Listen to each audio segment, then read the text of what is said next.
నమస్కారం. City news కి స్వాగతం. కవి కోకిల పద్మభూషణ్ గుర్రం జాషువా 130వ జయంతి సందర్భంగా వినుకొండ పట్టణంలోని గుర్రం జాషువా కళాప్రాంగణం ఆవరణలో ప్రభుత్వ chief G V Anjaneyulu, GDCC bank chairman Makkina మల్లికార్జునరావుతో కలిసి జాషువా విగ్రహానికి పూలమాలలు వేసి నివాళులు అర్పించారు. ఈ సందర్భంగా జీవి మాట్లాడుతూ ఆధునిక తెలుగు సాహిత్యాన్ని సుసంపన్నం చేసిన గొప్ప కవులలో జాషువా ఒకరని కొనియాడారు. జాషువా రచనలు, ముఖ్యంగా గబ్బిలం, ఫిరదోషి వంటి కావ్యాలు సమాజంలోని అసమానతలను, అణచివేతను ప్రశ్నిస్తూ సామాజిక స్పృహను పెంచాయని తెలిపారు. కవిత్వంలో ఆయన అందించిన సేవలు చిరస్మరణీయమని పేర్కొన్నారు. ఈ కార్యక్రమంలో డీసీసీబీ చైర్మన్ మక్కిన మల్లికార్జునరావు, జాషువా సాంస్కృతిక సమైక్య అధ్యక్షులు జాన్ సుందర్రావు, అభిమానులు, నాయకులు తదితరులు పాల్గొన్నారు.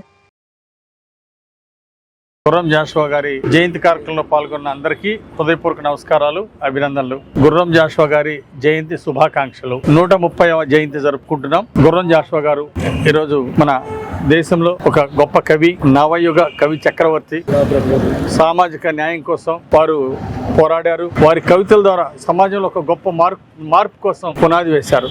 ఎంతో కృషి చేశారు. వారు ఒక ఎమ్మెల్సీగా ఎన్నుకోబడి మన వినుకొండ గౌరవ ప్రతిష్టలను పెంచారు. ఆ విధంగా వినుకొండకి ఒక కీర్తి ప్రతిష్టలు పెంచినటువంటి వ్యక్తి గుర్రం జాషువా గారు. సమాజంలో ఉన్నటువంటి అసమానతల మీద ఎంతో పోరాడారు మన గుర్రం జాషువా గారు. గుర్రం జాషువా గారి యొక్క ఆశయ సాధన కోసం నేటి యువత నడుం బిగించాల్సినటువంటి అవసరం ఉంది. నవ సమాజ నిర్మాణం కోసం కులాలకి మతాలకు అతీతమైనటువంటి సమాజం రావాలని ఎంతో కృషి చేశారు. సమాజంలోని అంటరానితనం పోవాలనేది వారు కృషి చేశారు. ఈ విధంగా వారు కవి చక్రవర్తిగా, నవయుగ కవి చక్రవర్తిగా, వారు ఎంతో కవి కోకిలగా ఎన్నో బిరుదులు వారు పొందడం జరిగింది. పద్మభూషణ్ అవార్డు సాధించడం జరిగింది. మన వినుకొండ ప్రాంతాల్లో పద్మవిభూషణ్ సాధించినటువంటి మొట్టమొదటి వ్యక్తి, ఏకైక వ్యక్తి.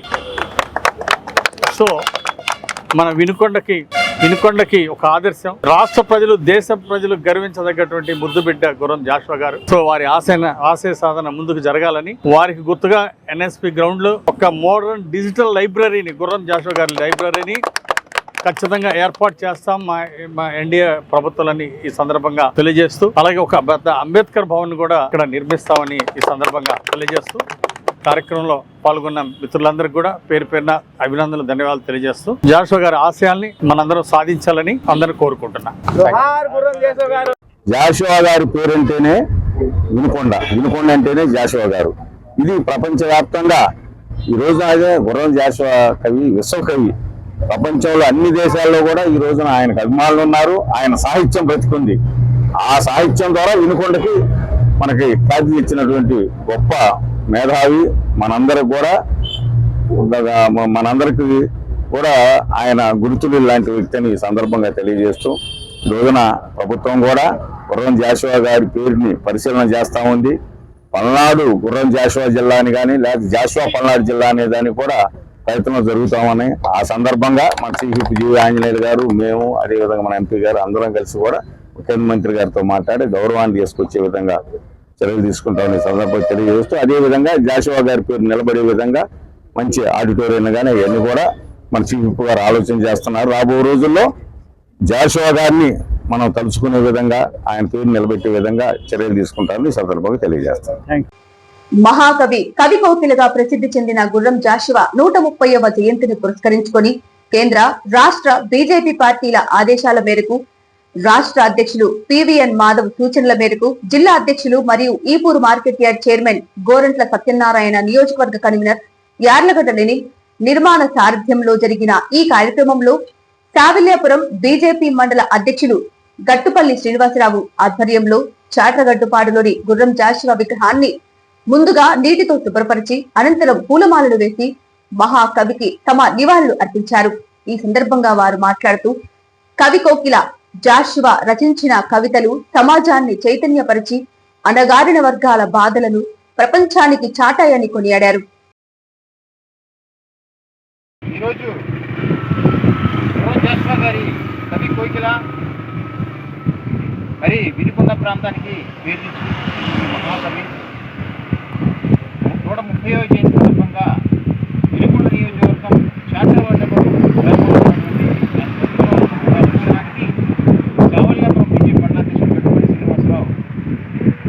ఆయన యొక్క విగ్రహాన్ని శుభ్రం చేసి దానికి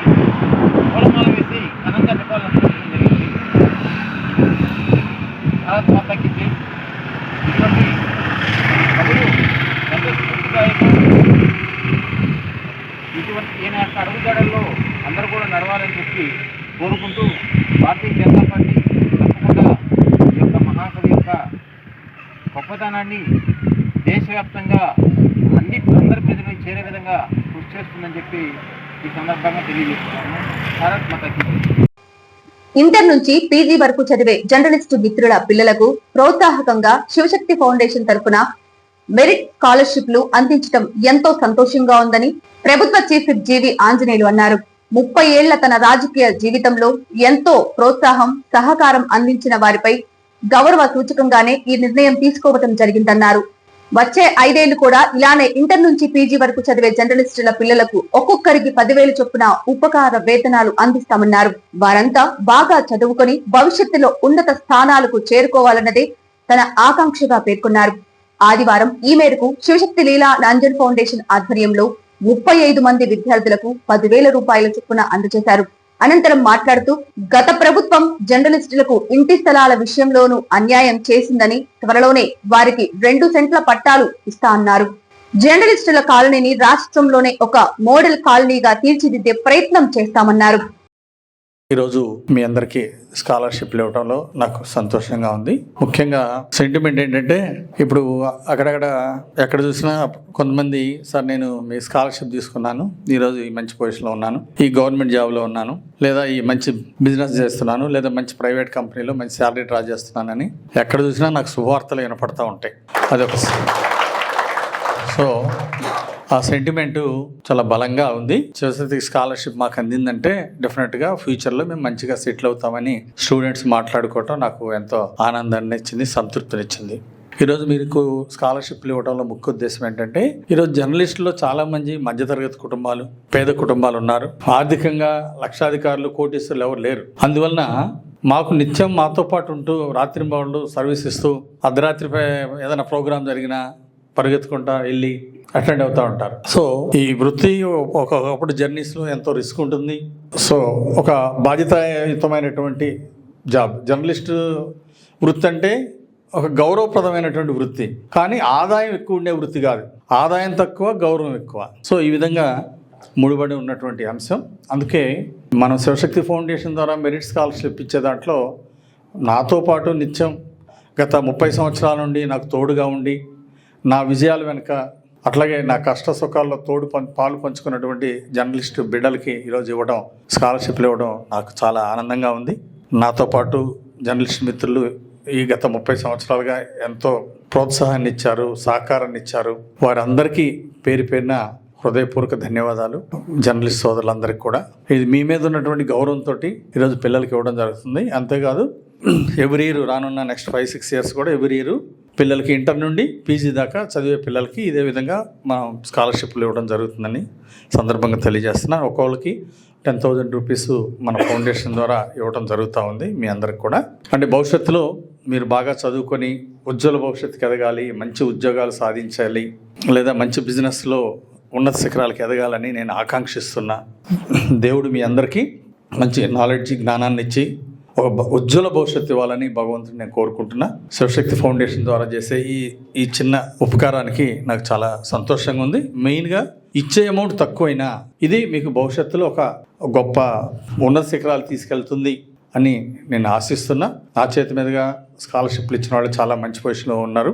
అలాగే మీరు కూడా మంచి పొజిషన్లోకి వెళ్ళాలని, మంచి పొజిషన్లో ఉండాలని మనస్ఫూర్తిగా కోరుకుంటూ, జర్నలిస్ట్ సోదరుల యొక్క సమస్యలు ఉన్నాయి.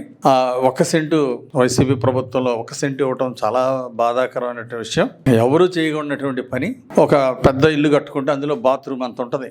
ఆ 1 సెంట్ అంటే బుద్ధున్నోళ్ళు ఎవరు 1 సెంట్ ఎవరు? సరే, బుద్ధి లేని ప్రభుత్వం, గత ప్రభుత్వం ఇచ్చారు. దాన్ని ఖచ్చితంగా మాట ఇస్తున్నా అది 2 సెంట్లు ఇచ్చేదాకా దీన్ని వదిలిపెట్టను. వీలైన తొందరలో 2 సెంట్లు అందరికి కూడా పట్టాలు ఇప్పించి అది చేస్తాను. ఆల్రెడీ మంత్రి గారితో కూడా మాట్లాడి తొందరగా జీవో ఇమ్మని చెప్పేసి క్యాన్సిలేషన్కి ఆ పట్టాలు 1 సెంట్ క్యాన్సిల్ చేసి మళ్ళీ 2 సెంట్లు ఇచ్చే విధంగా, లేకపోతే 1 సెంట్కి పక్కన యాడ్ చేయటమో ఏది వీలుంటే అది చేయమని చెప్పేసి నేను కోరుతున్నాను. తప్పనిసరిగా జర్నలిస్ట్ కాలనీని దానికి పట్టాలు ఇస్తాం, మీరు ఇల్లు కట్టుకుంటారు, ఇళ్ల మధ్యలో మళ్ళీ కరెంట్ ఇస్తాం, రోడ్లు వేస్తాం, మంచి ఇల్లు కూడా ఇస్తాం.